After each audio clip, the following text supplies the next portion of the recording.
जाला लइके लइकी लइकी एक लइकी आया खिस मारे फिर एक लइके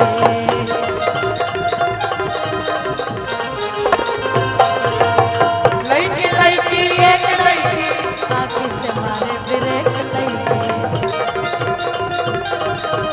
देखिए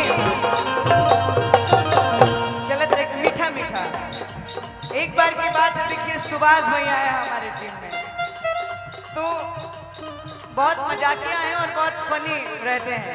तो एक बार की बात बताते हैं, उनके एक दोस्त रहते हैं, तो मानिए ना मानिए जो आपने लाइन कही लइकी लइकी एक लइकी आँखी से मारे बिरेक लइकी, तो आंखों में तो जादू होता है। तो जो सुभाष भैया के दोस्त रहा एक खाली गैलन कहीं घूमे, सुभाष भैया उनका दोस्त उनके दोस्त की जो जीएफ थी तो उनको छोड़ने के लिए रुके, तो सुभाष भैया को अपनी ट्रेन पकड़नी थी, लेकिन दोस्त का ध्यान ना रखते हुए अपनी गर्लफ्रेंड का ध्यान रखे। 1 घंटा तक वो लड़का भाई इनका दोस्त बस का वेट किया, उसमें इनका ट्रेन छूट गया।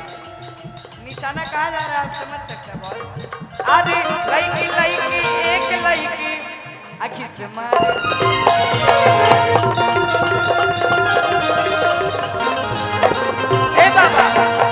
हितई में आई के हिलावता रे टोला, हितई में आई के हिलावता रे टोला, हिलावता रे टोला।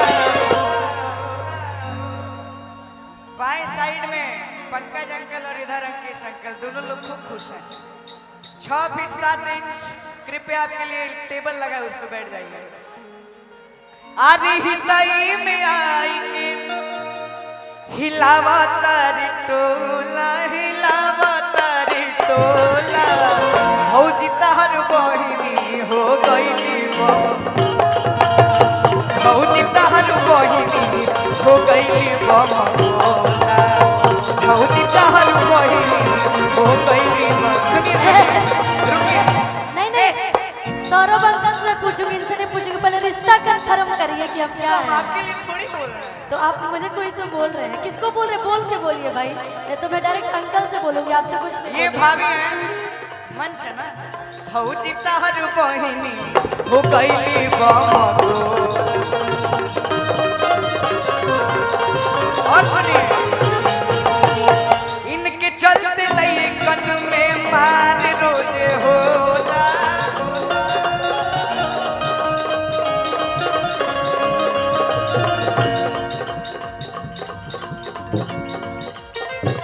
पंकज राकेश जी में मार रोजे होला, हो मार रोजे होला,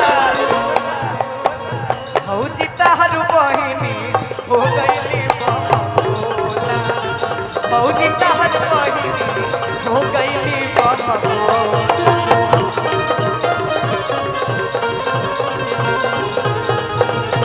ए भैया लागता कि लील चाहिए डाबर के हजमोला, लागता कि लील चाहिए डाबर के हजमोला, ई डाबर के हजमोला, भौजी तहर बहिनी